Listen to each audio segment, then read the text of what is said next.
سبحان ربک رب العزت عما یصفون وسلام علی المرسلین والحمد للہ رب العالمین.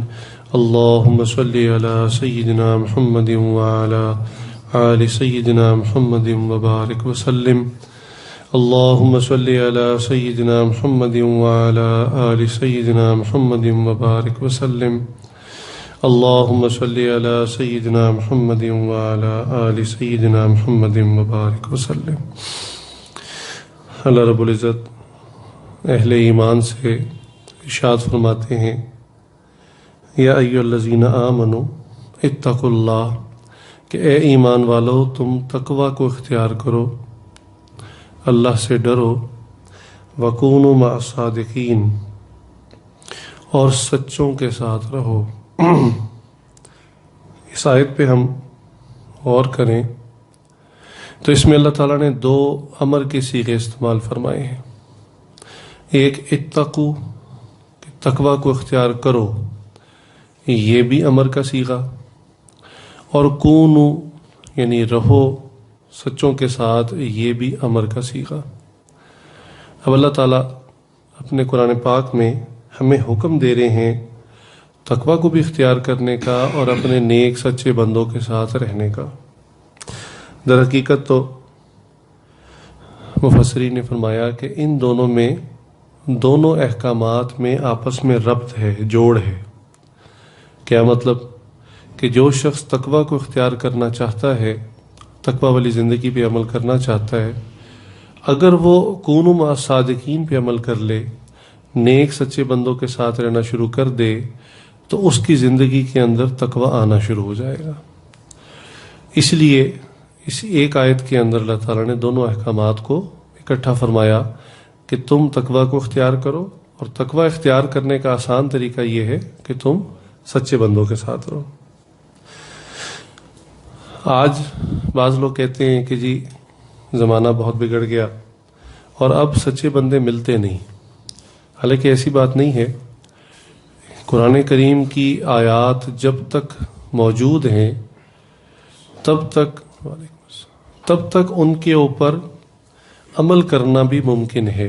یہ ہو نہیں سکتا اللہ تعالیٰ قرآن کریم میں کوئی چیز کا حکم فرمائیں اور اس پر عمل کرنا ممکن ہی نہ رہے. اللہ تعالیٰ نے امر کا صیغہ لگایا تو اللہ تعالیٰ جانتے ہیں کہ اس پر عمل کرنا ممکن تھا. ہاں یہ ضرور ہے کہ کسی زمانے میں اس آیت پہ عمل کرنا بہت آسان ہے اور کسی زمانے میں اس آیت پر عمل کرنا نسبتاً مشکل ہے. لیکن یہ نہیں ہو سکتا کہ ہم ڈھونڈنا شروع کریں اور اللہ کے نیک بندے ہمیں نہ ملیں. تو اللہ کے جو اولیاء ہیں وہ ہر وقت موجود ہوتے ہیں.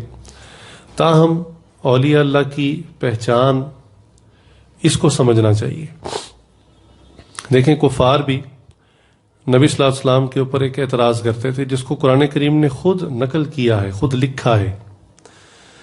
وہ کہتے تھے ما لہذا الرسول، کہ یہ کس قسم کے رسول ہیں کہ یہ کھانا بھی کھاتے ہیں اور بازاروں میں چلتے پھرتے ہیں. یعنی ان کے ذہن میں اللہ کے ولی ہونے کا، اللہ کے نبی ہونے کا علامت یہ ہے، نشانی یہ ہے کہ نہ وہ نہ کچھ کھاتے ہوں، نہ پیتے ہوں، اور نہ ضروریات کے لیے بازاروں میں چلتے ہوں. وہ ہوا میں اڑتے ہوں اور بس ہر وقت جو ہے وہ اللہ اللہ کرتے رہتے ہوں. اچھا، ایسا کرنا مشکل نہیں ہے بلکہ آسان ہے.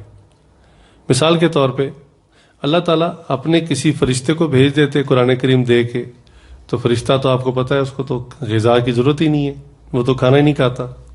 حدیث میں آتا ہے کہ فرشتوں کی غذا جو ہے، چونکہ وہ نور سے بنے ہوئے نا، تو ان کی غذا اللہ کا ذکر ہے. اور وہ اللہ کا ذکر بھی کیسے کرتے ہیں کہ جیسے ہم سانس لیتے ہیں نا، ایک سانس اندر جاتا ہے ایک باہر آتا ہے، اسی طرح وہ سانس لیتے ہیں اور اسی سانس لینے کے عمل میں ان کا ذکر چل رہا ہوتا ہے. تو فرشتے ایسی مخلوق ہیں کہ نہ وہ کچھ کھاتے ہیں، نہ پیتے ہیں، نہ ان کی کوئی دنیاوی ضروریات ہیں. تو یہ تو اللہ کے لیے بہت آسان تھا. اللہ تعالیٰ کسی فرشتے کو اپنا قرآن دے کر بھیج دیتے تو کفار کی یہ ریکوائرمنٹ، یہ ڈیمانڈ پوری ہو جاتی کہ دیکھو جی، ہم سمجھتے تھے کہ بھی اللہ کا ولی ایسا فرشتے کی طرح ہونا چاہیے تھا، تو فرشتہ آ جاتا. لیکن دیکھیں اس سے اگلے مسائل یہ شروع ہوتے کہ جب اللہ تعالیٰ قرآن کریم کے احکامات پر عمل کی بات کرتے تو وہ کہتے کہ جی دیکھیں یہ کتاب بہت اچھی ہے لیکن اس پر عمل کرنا ممکن نہیں ہے، یہ امپاسبل ہے۔ چنانچہ روزہ رکھنا یعنی صبح سے لے کر شام تک بھوکا رہنا یہ تو ممکن ہی نہیں ہے، کیونکہ وہ تو فرشتے ہیں، وہ فرشتہ تو کر سکتا ہے، اس کو تو ضرورت ہی نہیں کھانے کی، ہم انسان ہیں، ہم اس پہ عمل نہیں کر سکتے۔ اسی طرح زکوٰۃ کے بارے میں کہتے کہ جی اتنی محنت سے محبت سے مال کمایا، مشقت سے خون پسینے سے، اب اس میں سے 2.5% کیوں دیں جی؟ اب فرشتے کی طرف اشارہ کرتے جی ان کو تو مال کا پتہ ہی نہیں ہے، نہ ان کی کوئی ضرورت ہے، نہ ان کے بیوی ہیں، نہ بچے ہیں، نہ ان کا کوئی گھر بار ہے، تو ان کی چونکہ ضروریات ہی نہیں ہیں اس لیے ان کو کیا پتا کہ زکوٰۃ کیا ہوتی ہے اور کیسے نکالی جاتی ہے۔ اسی طرح تمام احکامات کے اندر وہ دین کو یعنی ناقابل عمل ثابت کر دیتے کہ بھی یہ تو فرشتہ لے کر آیا ہے اور فرشتے کی تو ضروریات ہی نہیں ہے، جب ان کی ضروریات ہی نہیں ہے، ہماری ضروریات کو ہی وہ سمجھ نہیں سکتے تو بھلا وہ ہمیں دین کیسے سکھا سکتے ہیں؟ اس لیے اللہ تعالیٰ نے اس کا جواب یہ نہیں دیا، اس کا جواب قرآن کریم میں یہ دیا کہ ہم نے آج تک جتنے بھی پیغمبر بھیجے سب کے سب ایسے ہی تھے کہ وہ کھانا بھی کھاتے تھے اور بازاروں میں چلتے پھرتے بھی تھے۔ تو گویا کفار کو یہ جواب دیا کہ دیکھو یہ قابل عمل دین تمہیں سکھانے کے لیے آئے ہیں، پریکٹیکل ریلیجن سکھانے کے لیے آئے ہیں، عمل کر کے خود دکھائیں گے تو آپ کو پتا چلے گا نا کہ بھی ہمارے جیسا ہی کوئی دیکھنے میں انسان ہو، اس کو بھی بھوک لگتی ہو، اس کو بھی لباس کی ضرورت ہو، اس کو بھی گھر بار کی ضرورت ہو، بیوی بچوں کی ضرورت ہو، اور وہ پھر ان ساری ضروریات کو پورا کرتے ہوئے اللہ کی عبادت ہمیں کر کے دکھائے۔ چنانچہ ایسا ہی ہوا کہ اللہ رب العزت نے فرشتے کو قرآن دے کر نہیں بھیجا بلکہ اپنے پیارے حبیب حضرت محمد صلی اللہ علیہ وسلم کو قرآن دے کر بھیجا۔ اس لیے یا ایھا الذین آمنوا اتقوا اللہ وکونوا مع الصادقین کہ اے ایمان والو تم تقوی کو اختیار کرو اور سچوں کے ساتھ رہو۔ یہ آیت جب تک قرآن کریم کے اندر ہے اللہ کے سچے بندے موجود ہیں، موجود رہیں گے، اور ان کی صحبت جو اختیار کرے گا اللہ تعالیٰ اس کو تقوی عطا فرمائیں گے۔ چنانچہ لفظ صحابی یہ صحبت سے نکلا ہے کہ انہوں نے نبی صلی اللہ علیہ وسلم کی صحبت پائی۔ صحابہ اسلام لانے سے پہلے کیا تھے؟ آپ جانتے ہیں کہ جہالت کی جو بھی انتہا انسان سوچ سکتا ہے اسلام کے آنے سے پہلے اس قوم کا، ان لوگوں کا وہی حال تھا۔ یعنی کوئی ایسا شعبہ ہے زندگی نہیں ہے جس میں ان کے اندر خیر خواہی پائی جاتی ہو، بگاڑ کی اپنی انتہا پر پہنچے ہوئے تھے۔ یعنی اس قسم کی قوم تھی، اتنی جنگجو قوم تھی کہ کوئی اس قوم کے اوپر مستقل یعنی بادشاہ بن کے بھی نہیں رہا۔ لوگ آتے تھے لوٹ مار کر کے چلے جاتے تھے، یعنی وہ کہتے تھے اس قوم کے اوپر ہم نے سربراہ بن کے، بادشاہ بن کے حکومت بھی نہیں کرنی، اس قوم کو سنبھالنا اتنا مشکل ہے۔ اتنے یہ لڑاکا تھے، اتنے جنگجو تھے۔ چنانچہ عرب کے جو پرانے قصے ہیں کتابوں کے اندر لکھے ہیں، درس نظامی کے اندر بھی کچھ اس کا حصہ ہے، شعر و شاعری کا جو بچوں کو پڑھایا جاتا ہے، تو اس میں ایک شاعر کہتا ہے کہ میرا باپ زبردست قاتل تھا، اتنا زبردست قاتل تھا کہ جب وہ گھر سے نکلتا تھا تو پرندے اس کے اوپر منڈلاتے تھے کہ ابھی یہ شکار کرے گا، یعنی کسی کو قتل کرے گا اور ہمیں اس کا گوشت کھانے کو ملے گا۔ یعنی اس مضمون کو اس نے اشعار کے اندر کہا ہے کہ میرا باپ اتنا زبردست قاتل تھا، اتنا قتل کیا کرتا تھا۔ تو یعنی وہ قتل کے اوپر، لڑنے مرنے کے اوپر اشعار کہا کرتے تھے فخر کے ساتھ۔ اسی طرح عورتوں کو یعنی ایک اور مخلوق سمجھا جاتا تھا جس کی کسی بھی طرح سے کوئی حیثیت نہیں تھی، ویلیو نہیں تھی، گھر کے کسی مشورے میں اس کو شامل نہیں کرتے تھے، اور یعنی ہر لحاظ سے بس آپ یوں سمجھیں کہ وہ جانوروں سے بھی بدتر زندگی گزارتی تھی۔ دین اسلام نے عورتوں کو حقوق دیے، ان کو عزت دی، ماں ہے تو ماں کا مقام دیا، بیٹی ہے تو بیٹی والی عزت دی، بہن ہے تو حقوق دیے، بیوی ہے تو حقوق دیے۔ تو الغرض یہ تمام اخلاقیات اور نظام زندگی جو اس قوم کو ملے جس کی وجہ سے وہ صحابی کہلائے اور اتنا رتبہ پا گئے کہ بعد میں آنے والے جتنی مرضی عبادت کر لیں وہ صحابہ کے پیروں کی خاک کو بھی نہیں پہنچ سکتے. تو یہ رتبہ ان کو کس وجہ سے ملا؟ کثرت حج کی وجہ سے نہیں، کثرت صوم و صلات کی وجہ سے نہیں. صحابہ میں کئی ایسے ہیں جنہوں نے نماز ہی نہ پڑھی کیونکہ نماز نازل نہیں ہوئی تھی. اسی طرح کئی ایسے انہوں نے حج ہی نہ کیا. اور بھی کئی احکامات ہیں جس کو وہ پورا نہ کر سکے. تو پھر اتنا رتبہ کیسے ملا؟ یہ اتنا اونچا رتبہ ان کو صحبت کی وجہ سے ملا. یعنی اللہ تعالیٰ نے جو اس قرآن کریم کی آیت میں حکم فرمایا وَكُونُوا مَعَ الصَّادِقِينَ، اس آیت کے اوپر عمل کرنے کی وجہ سے ان کو اتنا اونچا رتبہ مل گیا. چنانچہ ہم قرآن کریم کے اندر غور کریں تو ہمیں بہت سارے ایسے واقعات ملتے ہیں جس سے پتہ چلا کہ اللہ تعالیٰ نے صرف صحبت کی برکت سے وہ درجہ وہ مقام عطا فرما دیا جو بندہ اپنی ہمت سے اور اپنی کسب سے خود حاصل نہیں کر سکتا.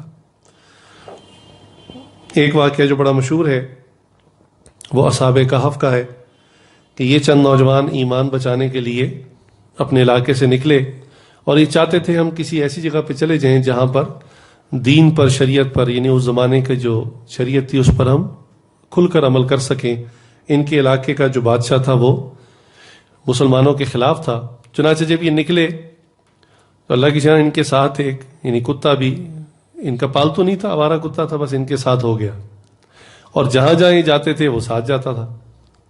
تو پہلے یہ وہ پریشان ہوئے نوجوان کہ بھئی یہ ہم تو چھپنا چاہ رہے ہیں اور یہ ظاہری بات ہے کتا ہے، بھونکے گا، شور مچائے گا، تو ایسا نہ ہو کہ ہم بھی ٹریس ہو جائیں.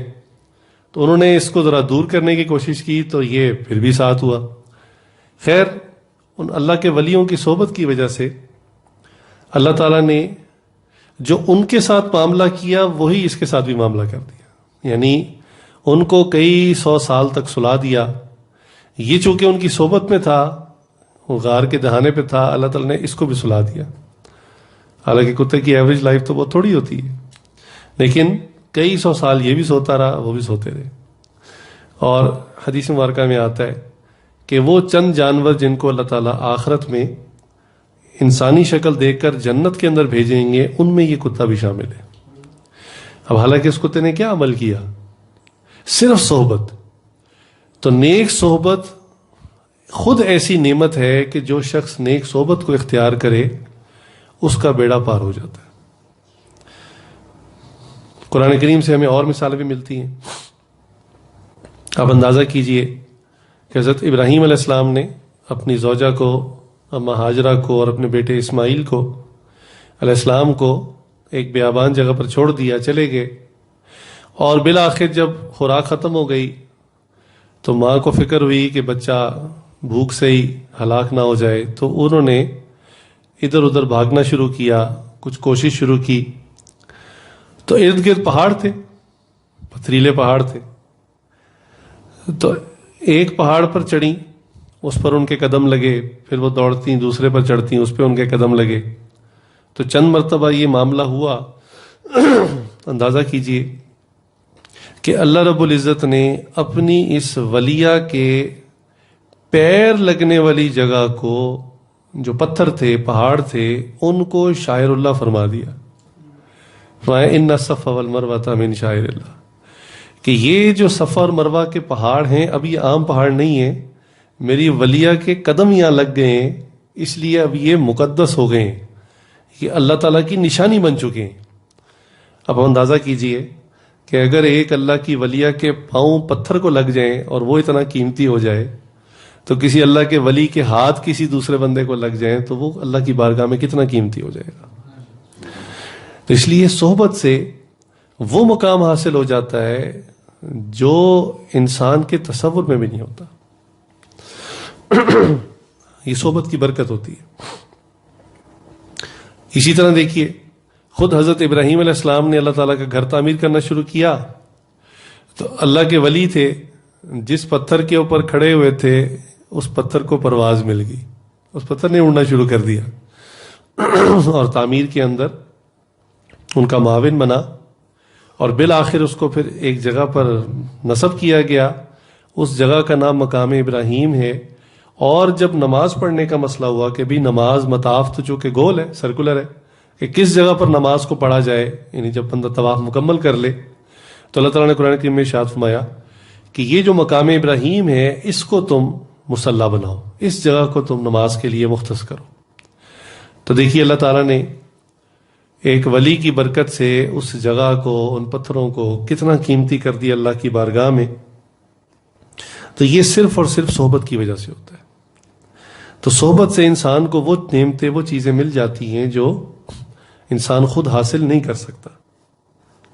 چنانچہ صحبت کے بارے میں ہمارے کعبہ نے یہ تک فرمایا کہ انسان کے اوپر ہر چیز کا اثر ہوتا ہے، حتیٰ کہ اگر انسان نے جانور بھی پالے ہوں تو جن جانوروں کے انسان ساتھ دن رات رہتا ہے اس کے بھی اثرات انسان کے اوپر آتے ہیں.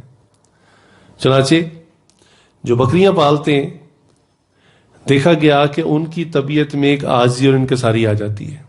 چنانچہ یہ سنت الانبیاء ہے کہ تمام نبیوں سے اللہ تعالیٰ نے بکریاں چروائیں، تمام انبیاء سے، حتیٰ کہ ہمارے پیارے حبیب حضرت محمد صلی اللہ علیہ وسلم نے بھی بچپن میں کے اندر بکریاں چرائیں.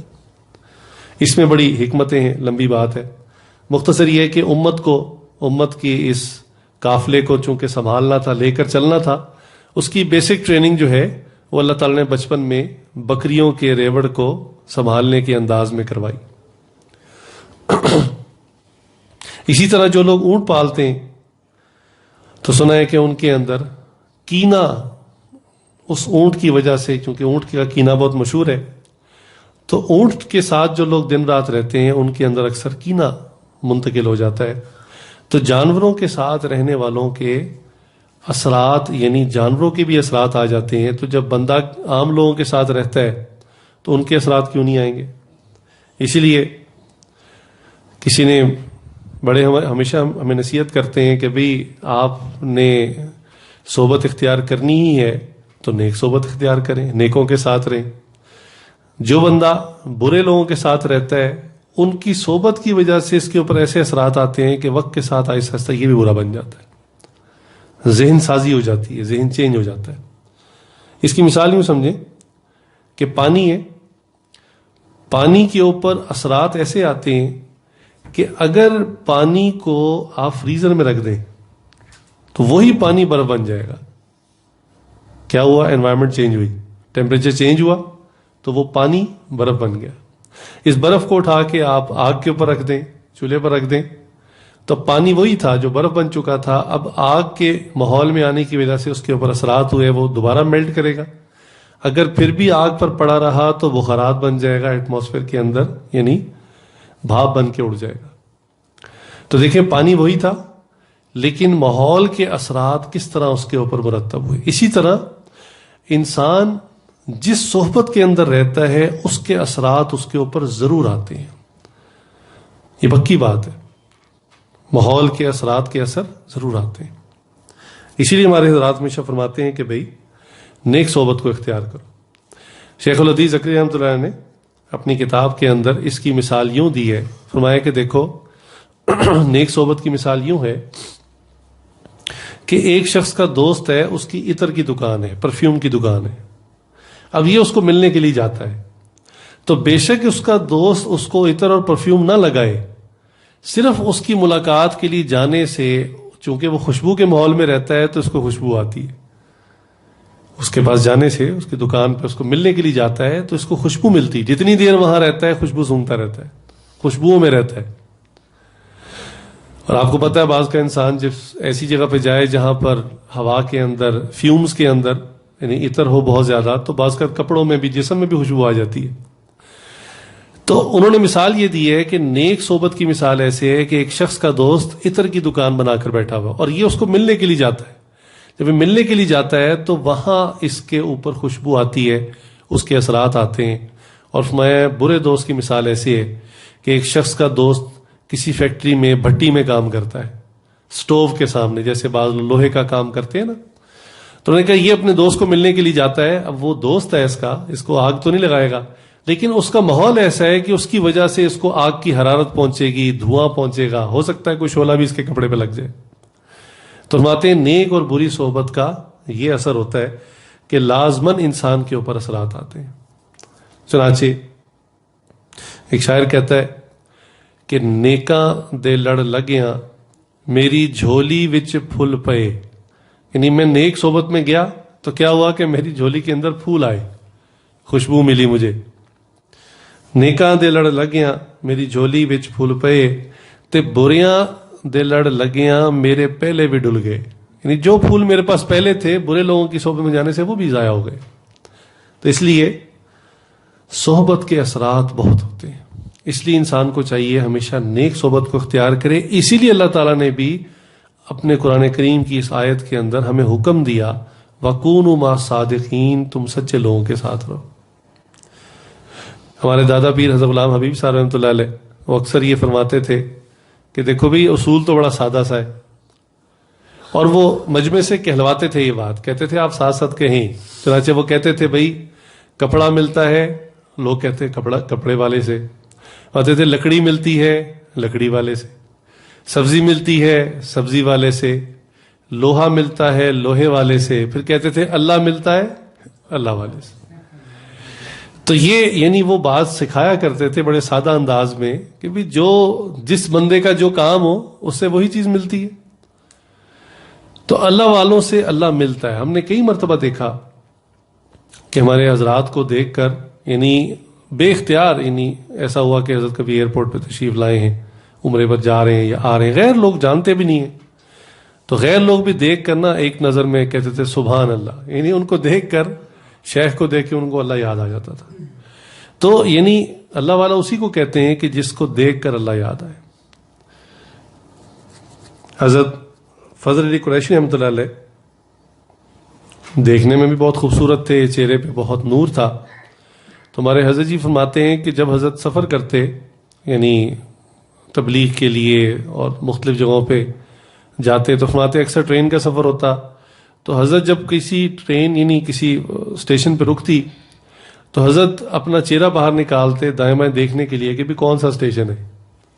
تو فرماتے حضرت کا چہرہ دیکھ کر وہ جو پلیٹ فارم پہ لوگ پھر رہے ہوتے, اجنبی لوگ جانتے بھی نہیں, تو وہ حضرت کا چہرہ دیکھ کے اس کے قریب آ جاتے اور پاس آ جاتے. کوئی دعا کے لیے کہہ دیتا, کوئی ویسے ہی کھڑا زیارت کرتا رہتا, حتیٰ کہ بعض لوگ صرف چہرہ دیکھ کر بیعت کے لیے درخواست کر دیتے تھے, سمجھتے تھے کہ یہ اللہ والے کہ چہرے پہ ایسا نور تھا. تو اللہ والوں کی شخصیت ایسی ہوتی ہے کہ ان کو دیکھ کر اللہ یاد آتا ہے. اور یہی اللہ تعالیٰ نے قرآن کریم کی اس آیت کے اندر حکم دیا اتقوا اللہ وکونوا مع الصادقین. تقوی کیا ہے؟ دیکھیں تقوی کو سمجھنے کا ایک آسان طریقہ ہے. ویسے تو تقوی کا ایک ترجمہ کیا جاتا ہے کہ اللہ کا ڈر, اللہ کا خوف. اللہ کا خوف ایسا نہیں ہے, کیونکہ خوف تو دیکھیں بعض اوقات برے معنی میں بھی ہوتا ہے, جیسے ڈاکو کا خوف ہوتا ہے, کسی قاتل کا خوف ہوتا ہے. تو یہ اللہ کا خوف اس معنی میں نہیں ہے, بلکہ اللہ کا خوف اس معنی میں ہے کہ مسلمان کو چونکہ اللہ سے سچی محبت ہوتی ہے, ایک پیار ہوتا ہے, اللہ تعالیٰ ناراض نہ ہو جائیں ہماری بدعملی کی وجہ سے, اس کا خوف ہوتا ہے. تو سمجھیں کہ جیسے بیوی کو خوف ہوتا ہے کہ خاوند ناراض نہ ہو جائے, یعنی اس کی محبت کی وہ نظر جو مجھ پہ پڑتی ہے وہ بدل نہ جائے, اس کو یہ خوف ہوتا ہے. اس کو یہ نہیں ہوتا کہ میں خاوند کی بات نہیں مانوں گی تو مثلا وہ مجھے مارے گا یا مجھے ہرٹ کرے گا, اس کو یہ خوف نہیں ہوتا. اس کو یہ خوف ہوتا ہے کہ جو میرا محبت کا تعلق ہے نا, اس ریلیشن میں کمی آ جائے گی, تو وہ اس وجہ سے ہمیشہ ڈرتی ہے. تو بالکل اسی طرح یہ اللہ تعالیٰ کا جو تقوی ہے یہ اس معنی میں خوف ہے کہ ہم سے کوئی ایسی بے عملی نہ ہو جائے, کوئی ایسا معاملہ نہ ہو جائے کہ اللہ ہم سے ناراض ہو جائے. اس لیے ہر وقت ڈرتے رہنا, اسی کو تقوی کہتے ہیں.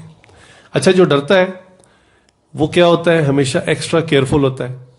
کوئی بندہ بھی جس کو کسی بھی چیز کا خوف ہو کہ یہ معاملہ ہو نہ جائے, تو وہ اس کام کرنے میں ایکسٹرا کیئرفل ہوتا ہے, ہمیشہ وہ سیف سائڈ کے اوپر پلے کرتا ہے.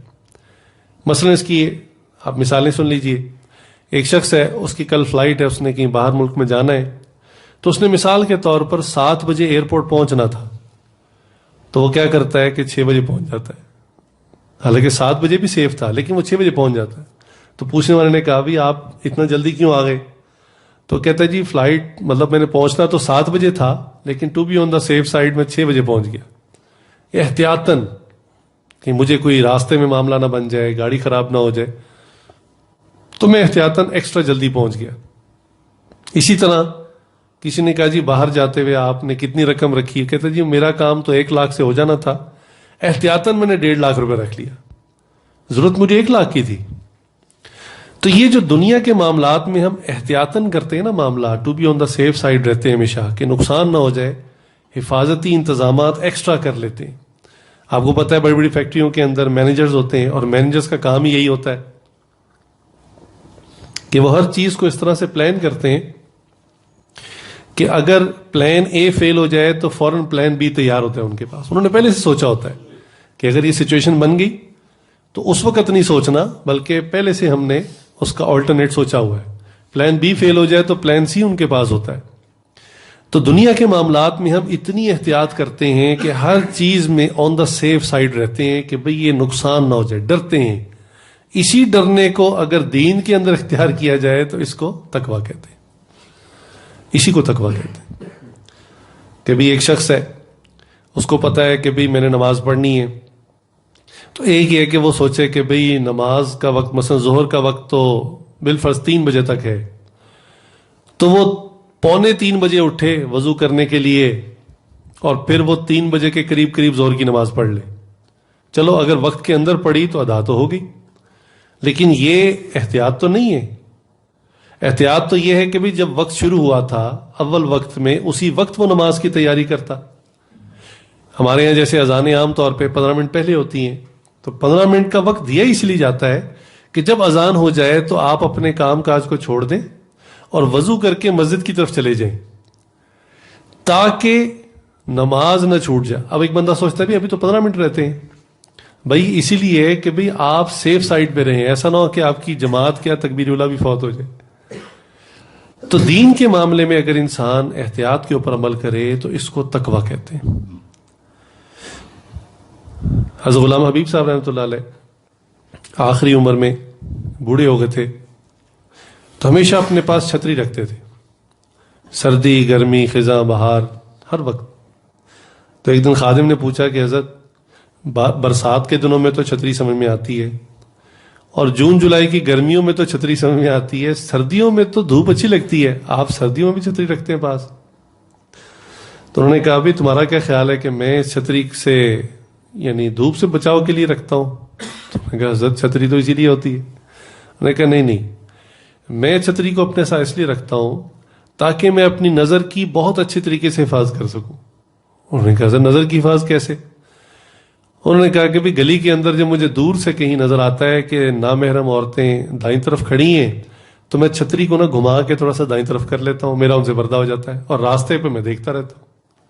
اور جب مجھے پتہ چلتا ہے کہ آگے بائیں طرف کچھ فاصلے پہ کھڑی ہیں تو میں چھتری کو تھوڑا سا گھما کے بائیں طرف کر لیتا ہوں، میرا ان سے پردہ ہو جاتا ہے. یعنی حالانکہ پہلی نظر معاف ہے اور نظریں جھکانے سے نظر کی حفاظت ہو جاتی ہے، لیکن تقویٰ اتنا زندگی کے اندر، انہوں نے کہا کہ وہ جو پہلی نظر پڑے گی میں اس سے بھی کسی طرح سے حفاظت کر لوں. اللہ اکبر. تو یہ تقویٰ اور اللہ تعالیٰ نے تقویٰ کو بہت پسند کیا. چنانچہ صرف اس آیت کے اندر نہیں، بہت ساری جگہوں کے اندر اللہ تعالیٰ نے یہ حکم فرمایا کہ تم تقویٰ کو اختیار کرو، یہ تمہارے لیے بہت بہتر ہے، تم تقویٰ کو اختیار کرو. اتقوا اللہ اتقوا اللہ، بہت ساری آیات کے اندر اللہ تعالیٰ نے تقویٰ کو اختیار کرنے کا حکم دیا. چنانچہ جیسے شروع میں عرض کیا کہ ایک ہی آیت میں 2 حکموں کو جوڑا، اس سے پتہ چلتا ہے کہ ان دونوں احکامات کے اندر آپس میں ربط ہے کہ اگر تقویٰ کو اختیار کرنا ہے تو کونوا مع الصادقین، سچوں کی صحبت کو اختیار کرو، اللہ تعالیٰ تمہیں تقویٰ اختیار کریں گے. حکم بھی یہی ہے کہ دین کے معاملے میں تم ہمیشہ اپنے سے اوپر والے کو دیکھو. یعنی ایک شخص ہے، وہ بالفرض جمعے کی نماز پڑھتا ہے، باقی نماز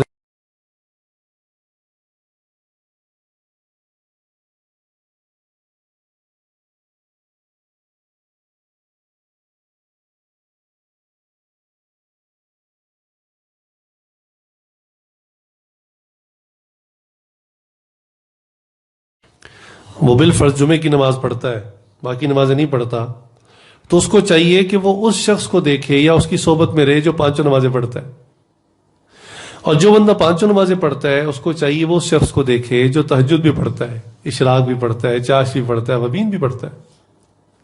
اب اس کے اندر ایک معیار ڈیولپ ہوگا کہ یار اسی زمانے میں، میرے ہی زمانے میں، جس میں میری جتنی ضروریات ہیں، جتنے مسائل ہیں اور جتنی بے دینی ہے، اسی کے اندر رہتے ہوئے یہ بندہ کس طرح زیادہ اعمال کی کوشش کرتا ہے۔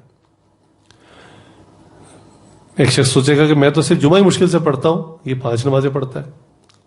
5 نمازیں والا سوچے گا بھائی میں صرف 5 پڑھتا ہوں، یہ تہجد بھی پڑھتا ہے، اشراق بھی پڑھتا ہے، 4 سبابین بھی پڑھتا ہے۔ تو جب بندہ دین میں اپنے سے اوپر والے کو دیکھتا ہے تو اس کے اندر بھی یہ شوق پیدا ہوتا ہے کہ بھئی میں بھی اس چیز کو اختیار کروں۔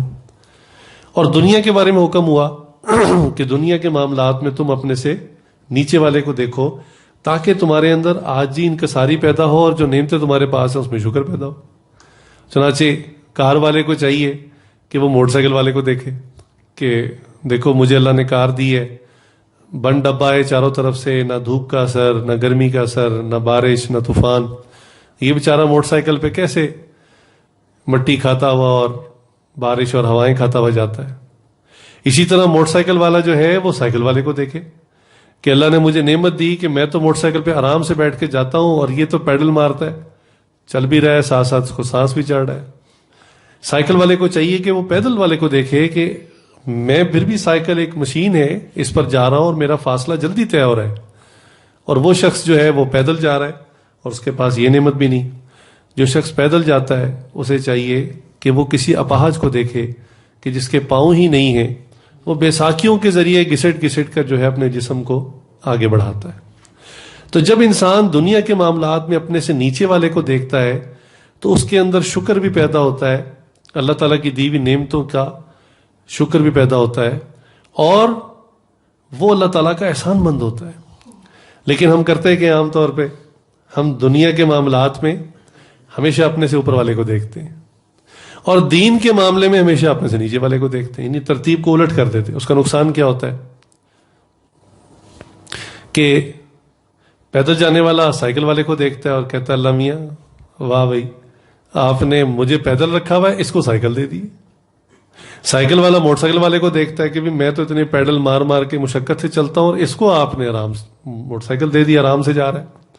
اور موٹر سائیکل والا گاڑی والے کو دیکھتا ہے اور وہ شکوہ کرتا ہے کہ یا اللہ آپ نے اس کو تو کار دے دی اور میرے پاس موٹر سائیکل ہے، اور کار والا پھر آگے کاروں کے ماڈل دیکھ رہا ہوتا ہے کہ میرے پاس پرانی ہے، اس کے پاس نئی ہے، میرے پاس اس کمپنی کی، اس کے پاس اس کمپنی کی۔ تو الغرض یہ اس سے ناشکری پیدا ہوتی ہے۔ جو چیز اللہ نے دے رکھی ہے اس کا تو احسان گیا، وہ تو ختم ہے، اس کی تو ویلیو کوئی نہیں نا، اور شکوہ الٹا پیدا ہو گیا کہ دوسری چیز مجھے کیوں نہیں دی، اور اللہ تعالیٰ کی تقسیم پہ بھی اعتراض ہو گیا۔ گویا کہنے والا یہ کہہ رہا ہوتا ہے کہ یہ بندہ ڈیزرو نہیں کرتا کہ اس کو یہ چیز ملے، اللہ نے اس کو کیوں دی ہے، تو دینے والے کے اوپر تقسیم کرنے والے پہ اعتراض آ جاتا ہے۔ اور اسی طرح جو لوگ دین کے معاملے میں اپنے سے نیچے والے کو دیکھتے ہیں تو جو ہے وہ کیا نقصان ہوتا ہے، وہ کہتا ہے کہ بھئی میں تو 5 نمازیں پڑھتا ہوں، یہ تو مشکل سے جمعہ ہی پڑھتا ہے، اور جمعے والا کہتا ہے میں تو پھر جمعہ پڑھتا ہوں، یہ تو عید ہی پڑھتا ہے۔ تو دین کے معاملے میں اپنے سے نیچے والے کو دیکھنے کا نقصان ہوتا ہے۔ تقویٰ بھی انسان کے اندر تبھی آتا ہے جب وہ متقی لوگوں کے ساتھ بیٹھتا ہے، اس کو پتہ چلتا ہے کہ احتیاط کرنے کا کیا معیار ہوتا ہے۔ اس میں ایک جو سب سے اہم نقطہ وہ یہ کہ دین کبھی کتابوں سے نہیں آتا۔ کتابیں آپ کو ہیلپ آؤٹ کرتی ہیں، معلومات دیتی ہیں، بزرگوں کے اکابر کے واقعات سے انسان سیکھتا ہے چیزیں، لیکن زندگی کے اندر دین داخل نہیں ہوتا۔ زندگی کے اندر دین ہمیشہ صحبت سے داخل ہوتا ہے۔ چنانچہ بعض نوجوانوں کو دین کا ذرا شوق ہوا تو انہوں نے کیا کیا کہ قرون اولیٰ کے جو حضرات تھے نا ان کی کتابیں اٹھا کے ان کے حالات پڑھنے شروع کیے۔ اب وہ سمجھے کہ 2018 کے اندر تقویٰ جو ہے نا وہ یہ ہے جو ان کتابوں کے اندر لکھا ہوا ہے، حالانکہ تقویٰ ہمیشہ اپنے وقت کے اولیاء اللہ کو دیکھ کر سیکھا جاتا ہے۔ چنانچہ میں آپ کو ایک واقعہ بتاتا ہوں، بالکل سچا واقعہ. ایک نوجوان جس کو اللہ نے کچھ تبلیغ میں وقت لگانے کی برکت سے دین کی سمجھ دی، اب وہ دین پر آیا، لیکن شوق تو اس کے اندر آ گیا کہ مجھے دین پہ آنا چاہیے، لیکن اس کو یہ سمجھ نہیں آ رہی تھی کہ بھئی دین پر چلنا کیسے، تقویٰ کیا ہے، اس زمانے کے اندر کیسے چلوں. چنانچہ اس نے کہا کہ نبی صلی اللہ علیہ وسلم خچر کی سواری فرماتے تھے، اب میں یونیورسٹی خچر کے اوپر جاؤں گا. اب لوگوں نے اس کو سمجھایا کہ خدا کے بندے، تم اگر اس طرح سے دین کو انٹرپریٹ کرو گے تو باقی لوگ دین سے محبت نہیں کریں گے، متنفر ہو جائیں گے. تم نے خود بھی دین کو نہیں سمجھا اور تم دوسروں کے لیے بھی رکاوٹ کا ذریعہ بنو. لیکن وہ کہتا تھا نہیں. اب اس سے بحث کی نہیں جا سکتی تھی. وہ کہتا تھا بتاؤ کیا نبی صاحب نے خچر کی سواری نہیں کی؟ ہاں جی کی ہے. وہاں بس میں کروں گا. وہ سمجھتا تھا کہ تقویٰ یہی ہے. اسی طرح اس نے شلوار قمیض کو چھوڑ کر تہبند باندھنی شروع کر دی. اس نے کہا کہ چونکہ نبی صلی اللہ علیہ وسلم یہی پہنتے تھے، میں یہی پہن کے یونیورسٹی جاؤں گا. اچھا پڑھتا بھی یونیورسٹی میں تھا، کہتا جاؤں گا بھی وہاں پہ. تو اس کو حضرات سمجھاتے تھے کہ اللہ کے بندے یہ تقویٰ نہیں ہے، تمہیں تقویٰ اپنے دور کے، اپنے علاقے کے اولیاء اللہ سے سیکھنا پڑے گا. تم جو دماغ میں چیز سوچ رہے ہو وہ تقویٰ نہیں ہے. اسی لیے اللہ تعالیٰ نے قرآن کریم کی اس آیت میں کیا فرمایا، یا ایھا الذین آمنوا اتقوا اللہ وکونوا مع الصادقین، کہ تقویٰ کو بھی اختیار کرو اور سچوں کے ساتھ رہو. ان کی صحبت میں رہو گے نا تمہیں ٹریننگ حاصل ہوگی، تمہیں پتہ چلے گا کہ تمہارے علاقے میں، تمہارے وقت میں تقویٰ کیا ہے، کیسے عمل کرنا ہے. چنانچہ بعض لوگ دین میں آتے ہیں تو اتنی ان کے اندر سختی آ جاتی ہے اپنی سوچ کی وجہ سے کہ وہ کہتے ہیں کہ ہوائی جہاز کا سفر جائز ہی نہیں ہے، چونکہ نبی صلی اللہ علیہ وسلم نے سفر نہیں کیا. موبائل کا استعمال جائز نہیں ہے، کار کے اندر بیٹھنا جائز ہی نہیں ہے. اب یہ ان کی ایک سمجھ کی بات ہے کہ انہوں نے اس کو تقویٰ سمجھ لیا. حالانکہ ہم نے دیکھا کہ ہمارے دور کے جتنے اس زمانے کے اولیاء اللہ ہیں وہ ان سب ایجادات سے فائدہ اٹھاتے ہیں، اس کے مثبت استعمال کو کرتے ہیں. ہم نے تو بڑے شیخ کو دیکھا کہ جس زمانے میں سوشل میڈیا کے اتنے رابطے عام نہیں تھے تو اس وقت حضرت باقاعدہ ای میل مریدین کو کیا بھی کرتے تھے اور ان کی رپلائی بھی آیا کرتے تھے. حضرت کو اس وقت بڑی مشقت ہوتی تھی، باقاعدہ لیپ ٹاپ لے کے پھرتے تھے اور پوری دنیا سے جو سالکین ہیں وہ رابطہ کرتے، اپنے مسائل پوچھتے اور حضرت اس پہ رپلائی کرتے. رابطے کا ایک ذریعہ. پھر بعد میں اور چیزیں آ گئیں، آسانیاں ہو گئیں، اب تو موبائل میں ہی سارا کچھ ہو جاتا ہے. تو الغرض تقویٰ بھی ہمیں اپنے اکابر سے سیکھنا پڑے گا کہ تقویٰ کیا ہے. ہماری اپنی سوچ کا نام تقویٰ نہیں ہے. جس کو ہم دین سمجھ رہے ہیں وہ نہیں ہے. اسی لیے میں نے کہا کہ کتابوں سے پڑھ کے انسان کو علم کے اندر فائدہ ہوتا ہے، معلومات میں فائدہ ہوتا ہے، دین زندگی میں نہیں آتا. دین زندگی کے اندر صرف اور صرف صحبت سے آتا ہے.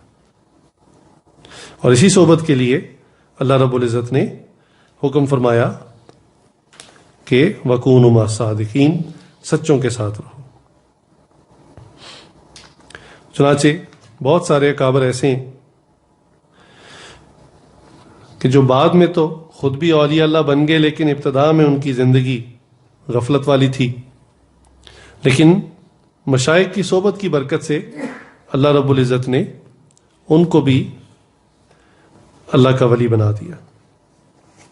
چنانچہ حضرت رشید احمد گنگوئی رحمۃ اللہ علیہ یہ بیعت ہوئے تھے حضرت حاجی امداد اللہ مہاجر مکی رحمۃ اللہ علیہ ان سے. اب یہ خود بہت بڑے عالم تھے اور حاجی صاحب عالم نہیں تھے، ظاہری طور پہ مدرسے سے فراغت اور یہ چیزیں نہیں تھیں. تو بعض اوقات لوگ کہتے بھی تھے کہ آپ نے ایک غیر عالم کو اپنا شیخ بنایا ہوا ہے، آپ خود عالم ہیں اور وہ غیر عالم ہے. تو وہ اکثر اس کا جواب دیتے تھے بھئی ایک عالم ہوتا ہے جو کتابوں کے واسطے سے علم حاصل کرتا ہے اور ایک عالم ہوتا ہے جو اللہ کی معرفت سے علم حاصل کرتا ہے. تو فرماتے تھے حاجی صاحب جو ہیں میرے شیخ جو ہیں وہ معرفت کی لائن سے عالم ہیں. چنانچہ ان کا ابتدان واقعہ یوں بنا کہ یہ حاجی صاحب کی صحبت میں 3 دن گزارنے کے لیے آئے. سنا ہوا تھا کہ اللہ والے ہیں، ان کی خانقاہ ہے. تو رشید احمد گنگوئی رحمۃ اللہ علیہ ان کی خانقاہ پہ گئے. اب حالانکہ عالم تھے، لیکن جب وہاں گئے تو وہاں جا کے کہا بھئی آپ کے یہاں چونکہ خانقاہ ہے تو ایسا نہ ہو کہ صبح تہجد میں لوگ سارے اٹھ جائیں اور ذکر شروع کر دیں تو بھئی میری نیند ڈسٹرب ہوگی، اس لیے مجھے کوئی ڈسٹرب نہ کرے.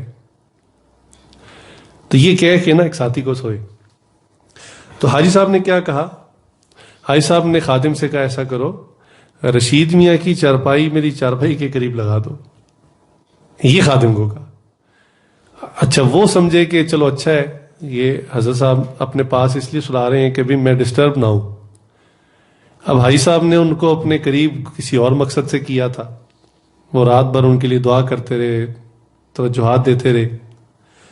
فرماتے ہیں کہ تہجد کے وقت میں رشید میاں کی آنکھ کھل گئی.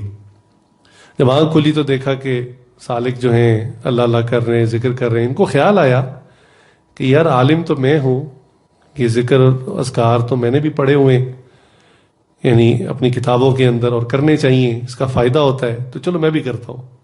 تو انہوں نے بھی نا اللہ اللہ اللہ ضربیں لگانی شروع کر دی. تو حاجی صاحب جو تھے وہ بھی سن رہے تھے کہ انہوں نے اٹھ کے ذکر کرنا شروع کر دیا، اور رات کو جو کہا تھا وہ بھی انہوں نے سنا تھا. خیر جب فجر کی نماز پڑھ لی تو فجر کی نماز کے بعد کہنے لگے رشید میاں وہ رات اندھیرے میں تہجد کے ٹائم میں کون اس طرح اللہ اللہ کر رہا تھا؟ اب بھائی صاحب کو پتا تو تھا لیکن جان کے پوچھا. تو رشید میاں نے کہا کہ حضرت وہ تو میں ہی تھا، میں ذکر کر رہا تھا.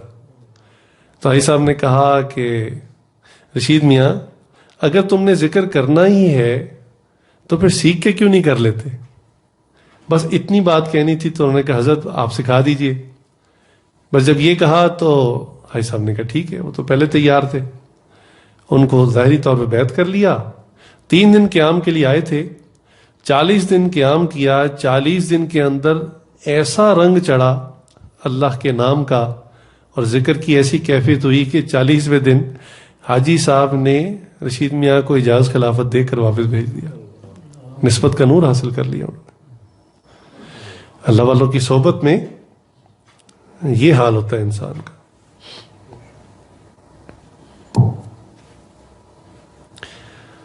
شاہ اسماعیل شہید رحمۃ اللہ علیہ نے ایک مرتبہ ارادہ کیا کہ میں 2 رکعت نفل ایسی پڑھتا ہوں کہ پوری 2 رکعت کے اندر مجھے کوئی غیر اللہ کا خیال نہ آئے، ایسی دھیان والی نماز پڑھتا ہوں. چنانچہ انہوں نے نماز پڑھنی شروع کی. 2 رکعت پڑھے، 4 رکعت پڑھے، 6 رکعت پڑھے، پڑھتے رہے حتیٰ کہ 100 رکعت نفل پڑھ ڈالی. لیکن 2 رکعت ایک بھی ایسی نصیب نہیں ہوئی کہ جس میں اتنی دھیان توجہ ہو کہ غیر اللہ کا خیال نہ آئے. پریشان ہو گئے.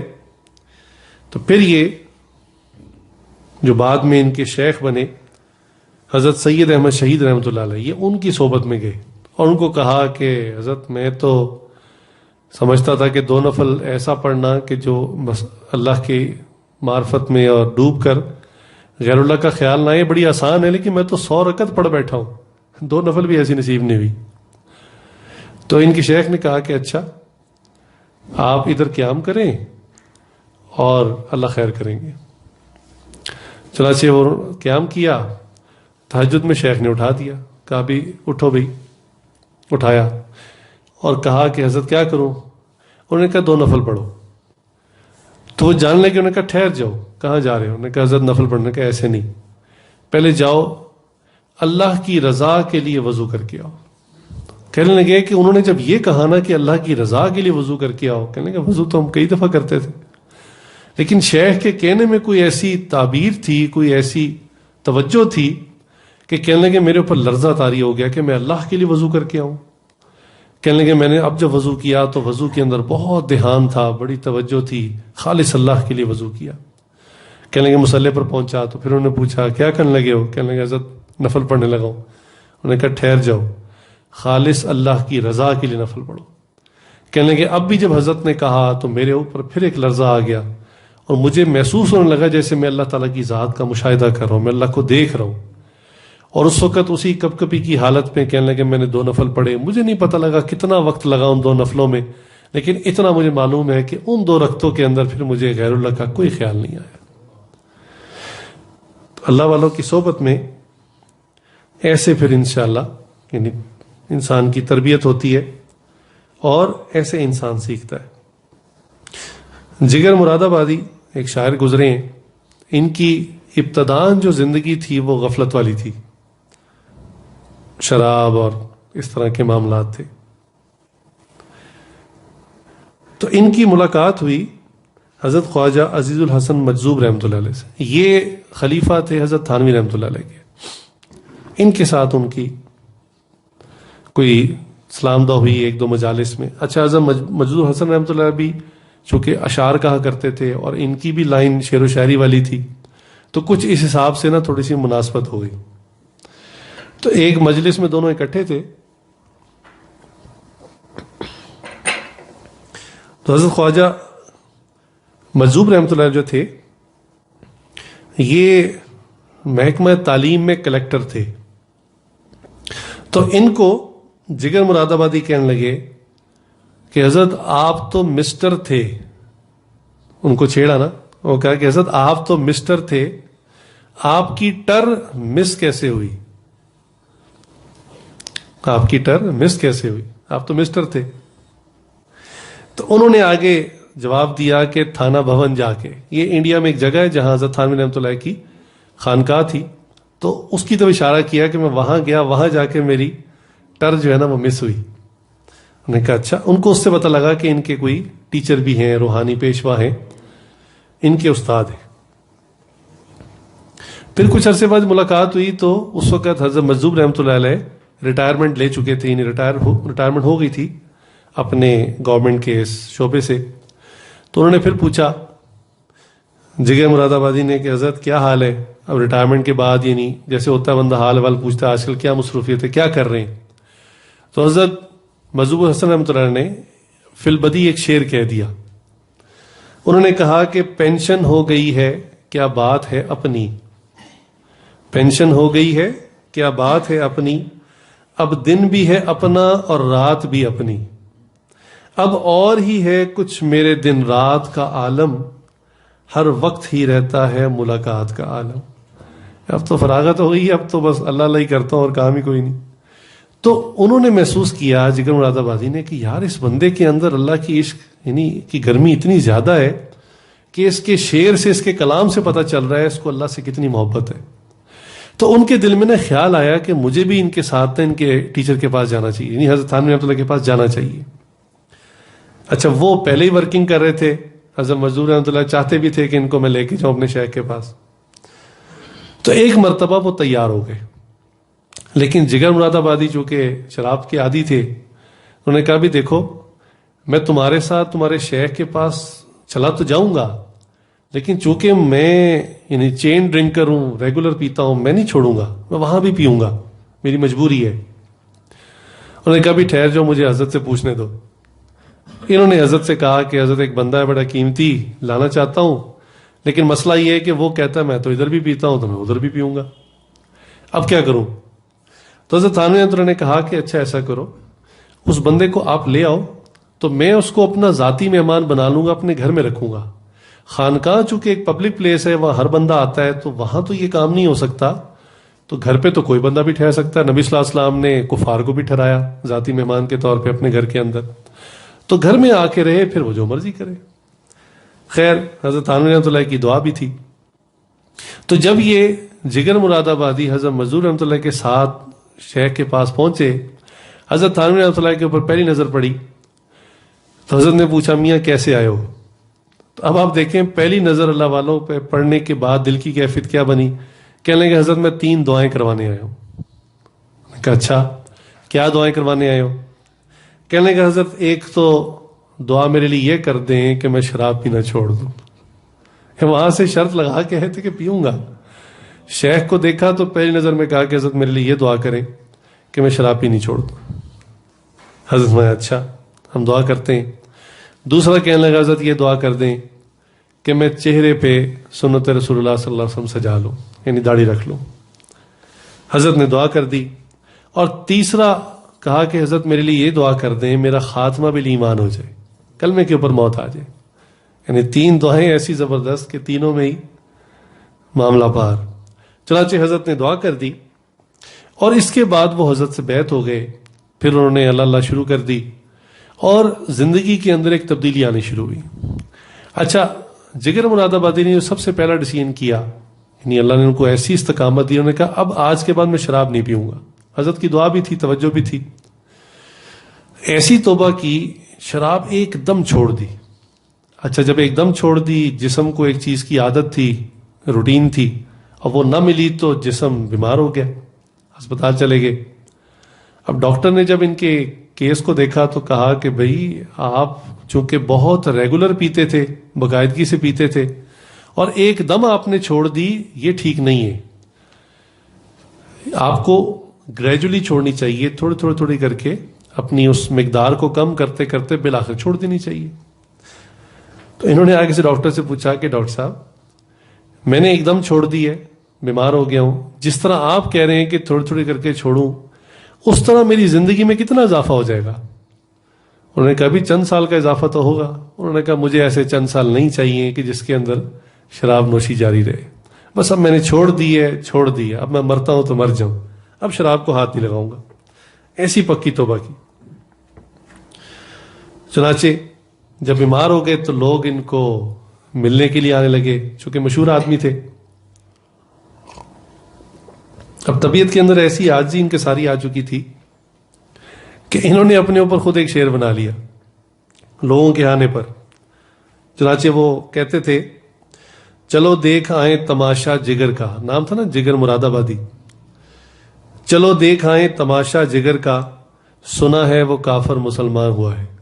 یہ خود انہوں نے اپنے اوپر، یعنی اللہ نے ایسی عاجزی دے دی، اتنا وہ زمین پر لگ گئے کہ انہوں نے یہ شعر کہا۔ خیر اللہ تعالیٰ نے ان کو پھر صحت دی، اور پھر انہوں نے بڑے عجیب عجیب اشعار کہے، اور ان کے اشعار کے اندر اللہ کی محبت اور اللہ کے حبیب صلی اللہ علیہ وسلم کی محبت کا ایک رنگ تھا۔ اب چونکہ بیعت ہو گئے، تربیت شروع ہو گئی، ذکر شروع کر دیا، زندگی میں چینج آنا شروع ہو گیا۔ ایک شعر انہوں نے ایسا کہا کہ اللہ اکبر، فرماتے ہیں کہ میرا کمال عشق میں اتنا ہے بس جگر، یہ انہوں نے ایک شعر زبردست کہا کہ میرا کمال عشق میں اتنا ہے بس جگر، وہ مجھ پہ چھا گئے، وہ مجھ پہ چھا گئے، میں زمانے پر چھا گیا۔ نبی صلی اللہ علیہ وسلم کا رنگ اور نبی صلی اللہ علیہ وسلم کی سنت اور نبی صلی اللہ علیہ وسلم کے اثرات جس بندے پر چھا جائیں پھر وہ زمانے پہ چھا جاتا ہے، یہ حقیقت ہے۔